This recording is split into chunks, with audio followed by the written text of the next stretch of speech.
So weird not having the ATEM hooked up to do all my intros and outros and whatnot. I have an ATEM here. That's okay. I would have had to Get plugs. Yeah, and all that nonsense. So good evening, ladies and gentlemen. All right, so to start out with, thank you guys for tuning in. We are not in the typical install bay, as you can tell. We are in Modesto, California. Spelled with an O, not an A. I don't know why. I don't know either. I know. Yeah. I had to redo it. I was like, that's why I was sitting over here, because I'm going, no. Dang. Anyways, good evening, guys. For those of you that don't know, this is our good friend, Brian Mitchell from Arc Audio, here in his home installation facility of Liquid Trends. Because it's like morphine. It's like the T2. Yeah. It's not that, but that's what I think of it as. If the T2 was a disaster. No, I was thinking why it's called Liquid Trends. Oh, yeah. After Terminator 2 Judgment Day with, Yep, that one. That's it's not that. But and of course, tonight's show is going to be not the full hour because, well, we got to get back to work. That's really what it comes down to. Anyways, welcome, Brian. Well, thank you. Thank you very much. No, thank you. Thank you for opening all of this to us, which, it's fantastic. We're going to play here for a couple days. Fernando's in the front, what he's doing. One of the reasons why we came here is because Brian, being one of the tuning gods, DSP extraordinaires, we had a vacation, and I said, what better way to spend our vacation than flying out from Florida all the way across the country to California to go to an install bay so that we can learn how to tune with the tutelage of Brian. I mean, how much more excitement could you possibly ask for? Right? Isn't that the coolest thing in the world? Right? And we picked the hottest days of the year. We picked the hottest days of the year to do it. So it's like 108 right now. It's going to be 110 tomorrow. 102. It's 101. 101 right now. How many Chick-fil-A runs today? No, actually, today we had noodles. We went to the noodle place. It is going to be hard for me. I got to keep doing this to reach up and click, and it's kind of annoying. But anyways, if anybody is in California, if any of you guys are in California and you want to come out to Liquid Trends here in Modesto tomorrow, we will be here late tomorrow, so anytime after 4 o'clock. If you guys want to come out, we do have some people that are going to stop by. If you'd like to stop by, you're more than welcome after 4 o'clock tomorrow in Modesto, California. Liquid Trends. If you want to get a map on how to get there, if you Google Liquid Trends Modesto, it pops right up. And it shows a really clean picture of the install bay. Yeah. And I think it says we're closed. It does say you're closed. Yeah, it's always permanently closed. But we'll be here after 4 o'clock. Going to be a lot hotter next weekend in Cali. Oh, yeah, I'm sure. No, I think this week is 113 on Saturday. I know you're too far, next Bobby. weekend, Yeah. So let's talk a little bit about what we have here behind us. All right. So first off, if you guys don't follow Brian on Instagram, it is evil_ELR. All right. So there you go. And what you'll see for the last year are a ton of 7 pictures months of this vehicle right here that is progressing very fast now. Yeah. And what you're looking at, this is the hood. And yes, you're correct. There is a giant hole in there that is showing the 215s in one of the most gorgeous boxes that you can ever imagine. It's one of those cool stack fab boxes, but with the little circles that biscuits. Yeah, biscuits. We'll call them biscuits. Biscuits. Yeah. Honey biscuits. Yeah, honey biscuits. Yeah. Every time you say biscuit, though, I always think of biscuit. Yeah, biscuit. Yeah. Yeah. As soon as I said that, I was like, oh, wait a minute. Biscuit's not in there. That biscuit, we know of. Yeah, he might be. Just look for his facial hair. Anyways, so this is built off of a Chevy Volt originally. Which there's another one up there, which is the donor car, because he's done a lot of a donor car. Those are the dogs. Yeah, they're he needed a donor car, which is the easiest way to think about it. Now, this is going to be a center seat drive, which you can kind of see that right there, that area. You can kind of see it. The doors open, you can see it a little bit better. Not a chance. Not at all. Yeah, it did help. Anyways, there's a seat. It's going to be a center seat car. Whisker Biscuits.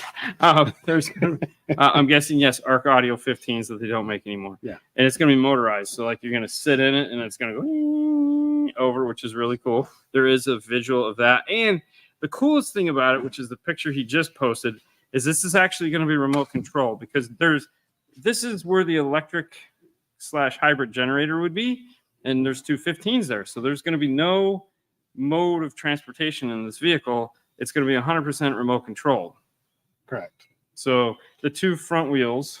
Yeah. So we don't need to move it a lot. We just need to get it to move, right, for the show. So it needs to go through the lanes.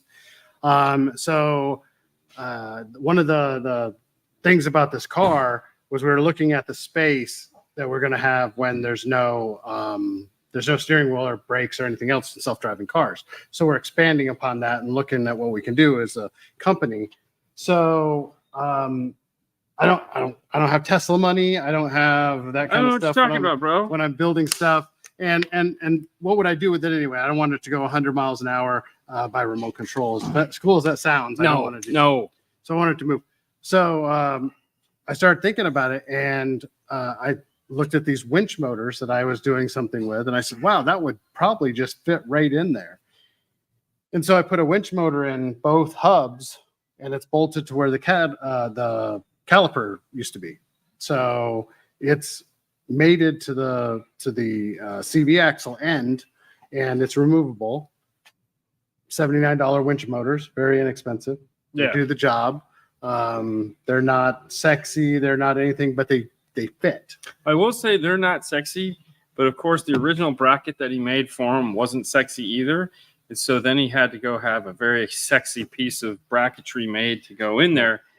So it's not like it just fit. It took a long time. And it doesn't look bad. It just is not as sexy as some of the other parts on the car. No. So the joy of this is going, okay, well, all right, Christian, hold on. So the joy of this will be that this will be able to drive into place and set up. Now, as far as ARC amplifiers, of course, there's 4 ARC amplifiers. Yep. 4 channel to left, 4 channel to right, and then 2 sub amplifiers. Which ones are they? The 2300 SEs, all SE amplifiers. All S. There you go. Just look up SE. They're the biggest ones they make. Other than the giant purple one that we have in our install bay that they don't make anymore. Yeah. Also, it is the RS 3-way set up front. Correct. RS1 that we molded in steel into the A-pillars. We've added a 1/4 inch thick steel plate for the 6.5s in the A-pillar, what used to be the A-pillar. There used to be a big brace that went across the car. And we don't need that. We don't need no stinking braces. But we cut everything from the top of the firewall out all the way to the rear of the car, completely opened up. We remade that brace out of steel now, much thicker than it was factory, in that original piece of tin that was left over, and then boxed all that in. So it's completely looks like the metal of that piece is thick now instead of just being a piece of sheet metal. And that all molds in, and the brace for the front of the car is right there. And then we hung a TV there for the dash, a 49-inch curved gaming monitor. Yeah, that. Now, for those of you guys, like I said, for those of you guys just tuning in, this is Brian Mitchell.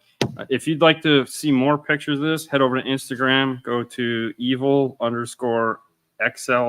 ELR. Sorry. ELR. Or tune in tomorrow on Instagram. Or arcaudio.com. Or go to arcaudio.com. Are there pictures on arcaudio.com? After this. Okay. I have to. But tune in tomorrow on our Instagram page, and I will sit in the car and take you guys for a quick tour of what's going on in this, so you can kind of see up close. We'll grab some lights. We'll show you everything there is. It's really cool. It is not done yet. If you kind of notice, like this area here, it's like it doesn't look well. It's because the bumper is. So it's not ready for prime time yet. There's another piece that's going to here because you can see you can put your hand here. So it looks great from where we're at. A lot of work left to do on this, but it's really cool. And 2 more weeks is what it's going to be done in. When you say that, like it's what? So it sucks to be Brian is basically where we're at. I'm going to switch to this. Okay, so because just like any show, we got to have sponsors and they got to pay the bills. If you guys you know what to do. Head over to Focal. Anyways, someone asks, and I apologize to bring my hands up here to do this. Someone asks, all right, click on this. And it says, talk about upfront bass. That is a wonderful question because I feel like if there's anything in the world that could be upfront bass, it's literally 215s in the front of the car. All right, so talk a little bit about the concept of, like we were talking about earlier, the concept of upfront bass. What I thought was interesting when we were talking about the crossover transition between mid bass and mid range, as far as how that worked and the direct relationship between that and upfront bass. Yeah. So upfront bass is more than just having the bass up front. So you can get upfront bass with woofers in the back. It's totally easy, possible, easy to do. The biggest problem with getting upfront bass is the transition. So you go back to the old days of car audio, the glory days, whatever you want to call them, 20 years ago, 30 years ago. And Speakerworks was one of the great companies who, specialized in this kind of stuff. Their mid bass were in the back. So you're talking about Richard Clark's or Harry Camaras or Todd Matsuberas, any of those guys they're still famous, but they were super famous then. They figured out that anything below 200 hertz, which a home audio, they've known this for a long time, is pretty much omnidirectional. That it's blending, 200 to 100, but as long as it's within 3 dB, when you're blending your speakers together, then the subs in the mid bass should be from wherever the rest of the sound is. Your brain thinks of it that way. The phasing is so big in the car that, as long as those blend together phase and frequency response wise, then you should get the feeling of upfront bass, even with your bass behind you. Now, there are some things in a car that, why would I put 215s up there if I could just put them in the back, right? I mean, there obviously has to be something better for doing that. One of the problems with speakers in the back is the tactile feel. When the bass hits, if you have more bass, you can start localizing it, not from the frequency response, but from the tactile feel. Okay. So almost all, if you watched any of the videos of Nick Apicella or any of the guys that did videos from finals, almost everybody said the biggest advantage and increase in their system, benefit to their system was an upfront sub. You get some benefits of that, but of frequency response being upfront, you don't have to worry about some things blending, in phase and things like that. But the rest of it is that you don't have the tactile feel of the sub behind you. So if you can feel a sub behind you hitting your back, well, at some point your body says there's something back there, right. And nature tells you that there's something back there. So having the woofers up front gives you the ability to have more volume while still having the tactile feel in front of you. So it's a double whammy as far as how much bass you can have and have it still be up front. There are some downfalls to this, especially in a car like this where there's not very much in it. And that is that the bass can actually load behind you. You can have woofers up front and still sound like you have woofers in the back, sometimes even worse.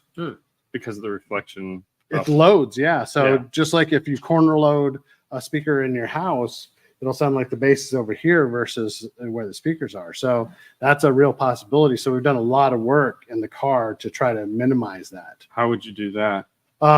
So in the quarter panels, there's rock wool. And rock wool is used for dampening in a home or a studio. That's behind the panels, so that will absorb some of that sound. And then there's some other things like the amp rack itself motorizes up, and so if it loads, the bass will go over the top of it. And sound is sort of like smoke or water. If it can't complete its circle in the car, then you can cut off that feeling of it.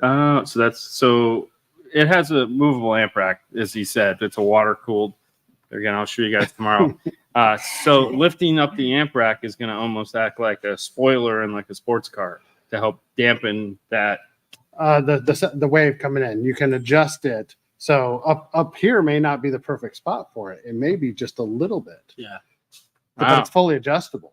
Yeah. So you can find that sweet spot. That's actually pretty cool. Yeah. And that could be everything that you need. Or it may not work at all. Yeah, and it could be another wall that That is bouncing back. Yes. Whoa. Yeah. It's a high performance. It's a high performance wall. Yeah. So, but there's a lot of science put into it, a lot of time. Thank you for that wonderful answer. I hope that answers some of your questions on that. This is another good one here because there again, the whole reason why we're here in Modesto with Brian, learning about the ARC audio processor and all the intricacies of it, who Fernando, of course, just got done doing his portion of it. We're doing this. This is you guys are cutting into my time. With tuning DSP, do you have a standard curve you use? And what should the curve look like? No one near me tunes. So, okay.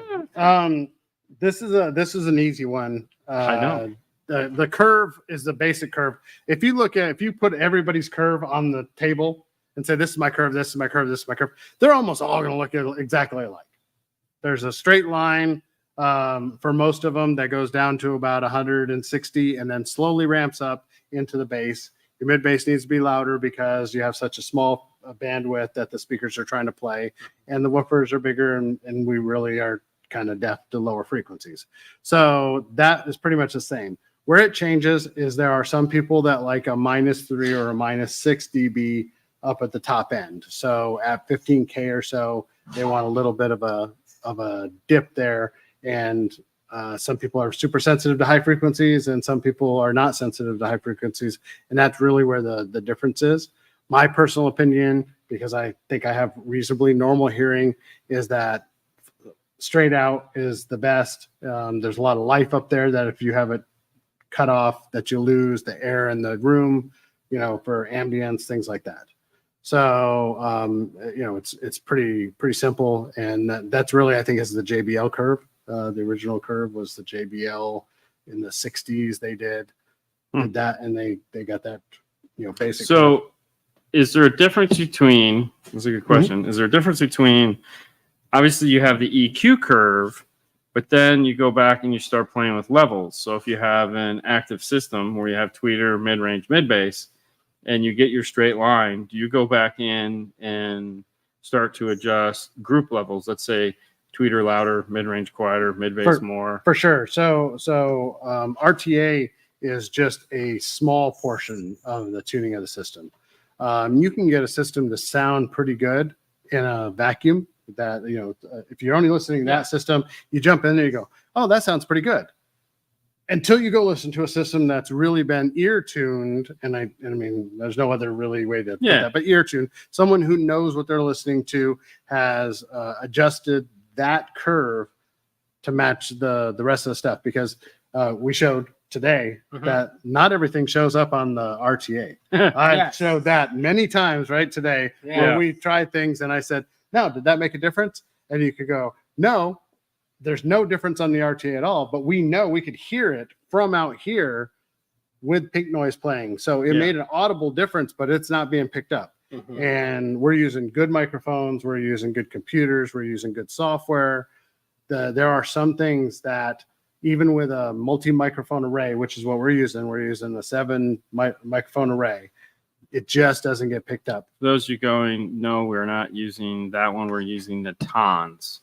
But we have all of them here. Yeah, but you have all of them. Yeah, so you test them, all of them. Yeah. So, and the reason why I use his, just as a let everybody know, the reason why I use his is because I like the mounting better. Yeah, it's pretty slick. Super easy how it mounts. As soon as I saw that you unplug it, I'm like, oh, that's pretty cool. That is pretty cool. Yeah. I know. I almost want it now. Of course I want it now. But anyways, so going back to the level control now. So once you start adjusting the level, that curve pretty much goes out the window.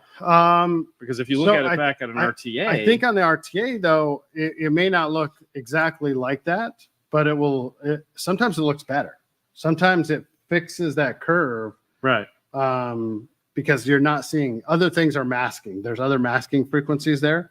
And we saw that today as well. We kind of explained how that works on the RTA. So when you move one thing, it may actually fix some other abnormality that's just showing up on the RT in a different way. So, no matter what, as much as I love technology, I still have not found any technology in itself that will do everything. Right. So there are some good auto tunes. The Barney's a great product. At the end of the day, though, I think that there's none that a good tuner can't overcome and be better. I mean, maybe with AI, there'll be something that's better. Dude, AI is going to be the answer. All right, so AI I have a question from Thomas. Mhm. It says, does Ryan tune to the center of the dash or the center of the steering wheel? Center of the dash. And so let me say the center of the steering wheel, I understand why people may like that, but your Soundstage set up properly, whether it's home audio or car audio, is set up so you have a even width of a Soundstage. So Right. It's this wide. In a car, it's this wide. In a house, it's between the speakers. It is what it is. So if it's that over was last night when we were correct, we did some listening last night to get ready for the tuning day, so we could get some feel for how things work. So a stereo image only has one proper presentation. I don't care what anybody else says. There's only one proper presentation for 2-channel stereo. Multi-channel stereo is something different, where they have discrete channels like a movie where they put rear effects in. If you use an up mixer, it will make up what they want to put different places. Again, that is not necessarily the proper presentation for 2-channel stereo, and I may be overly sensitive about that, but that is the truth for 2-channel stereo. There's a patent on it. Everything else is either different or degrading of 2-channel stereo. So in 2-channel stereo, the center should be in the center of the Soundstage. When you move it over here, yes, it's over your steering wheel, and it may be focused, and you may be able to hear that. But that left-hand Soundstage is this big versus this big for your right-hand Soundstage. So all the placement is incorrect. Okay. Doesn't mean that people don't like it, and that's not something that they want to do. It's just not, you will never get a true stereo image presentation that way. There's just no way to do it because your timing is always going to be off. You get focus, but you won't get any depth. You won't get any height. All the things that come along with a stereo image. Well, there you go. Good one. Okay. All right. So for those of you just tuning in, this is our good friend Brian Mitchell. If you've never seen him before, hard to believe. We're in Modesto, California right now at Liquid Trends, which is his store. We're here to learn ARC audio processing. This is the best place to spend your vacation, is just come out here and go to another install bay, because our install bay doesn't, it has air conditioning. Yeah. So, for those of you that are in the California area and are like, hey, Modesto, that's like right down the road.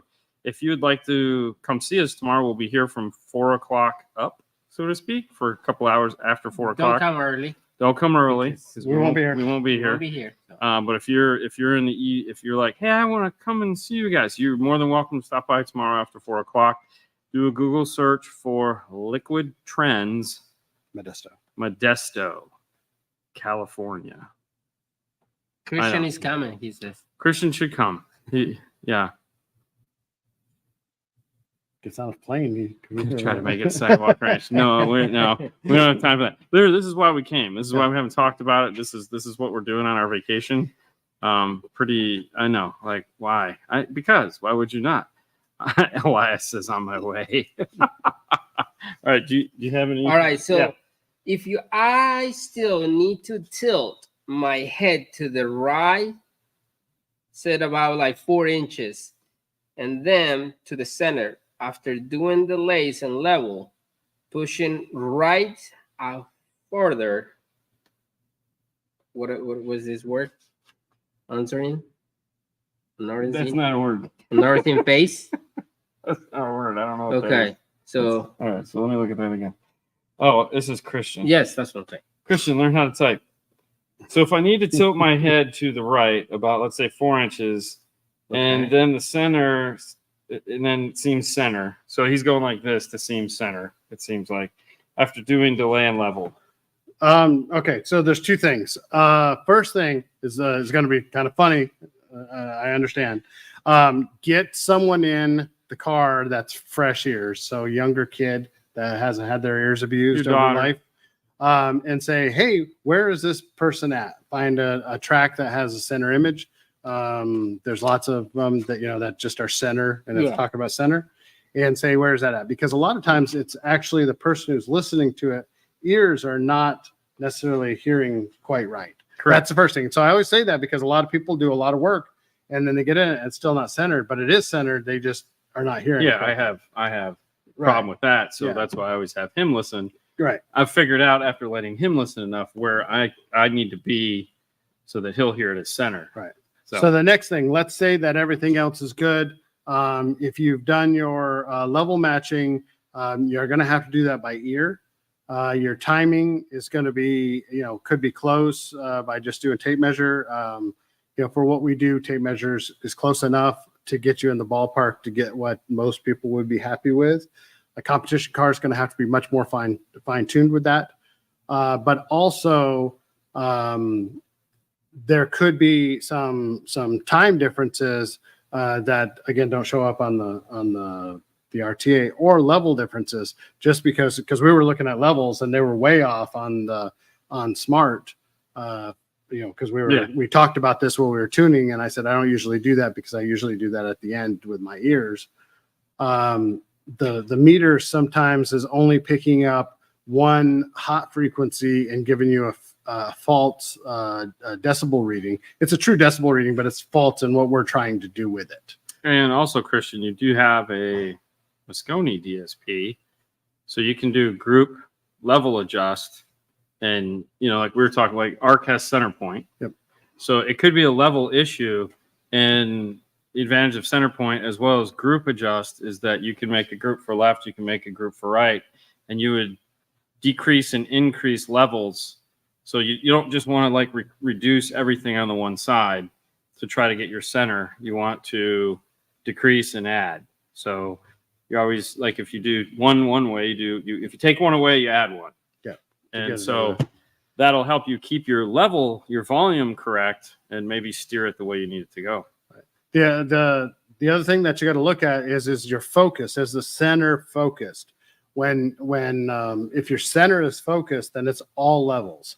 If your center wanders one way or the other, then it could be time and level. So, when you're doing your time, really what you're looking for is focus. When you get that, if you're doing it by ear and you can move your time, it's going to sound, like it's center, but then it's just going to get to a point and it sounds differently when it's in time.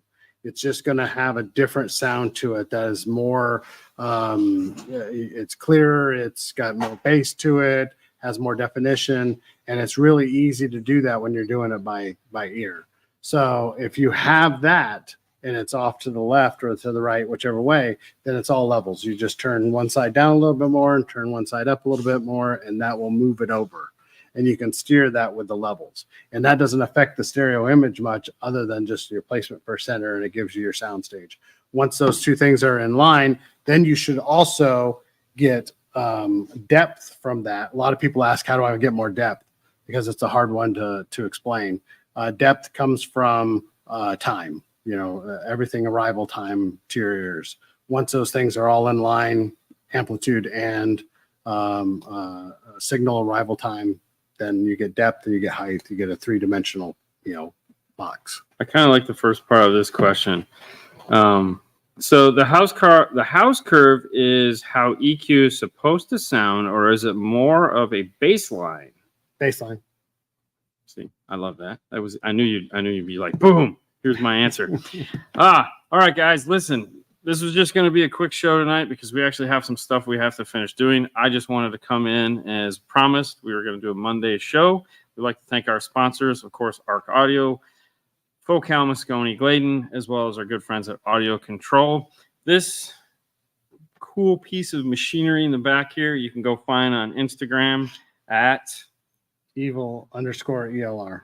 ELR, or make sure to tune in tomorrow on Instagram. At some point, we'll be filming this. If you're in the Modesto, California area and you'd like to come by Liquid Trends of Modesto and see us, we'll be here tomorrow after 4 p.m. You're more than welcome to stop by and say hi. Love to meet you. And, you know, come and you can hear the big red truck. Maybe. Maybe. We'll see. I don't know. If I'm tuning it, you're on your own. But that's it. That's all we got for you guys today. It's a short show. Right there. I don't know if you can't. You're not going to be able to see it. There's no. Don't even bother. Nope. Yeah. It's not going to happen. Thank you guys so much for tuning in today. It's all right. You guys have fun, and we will see you next time. Bye. Bye.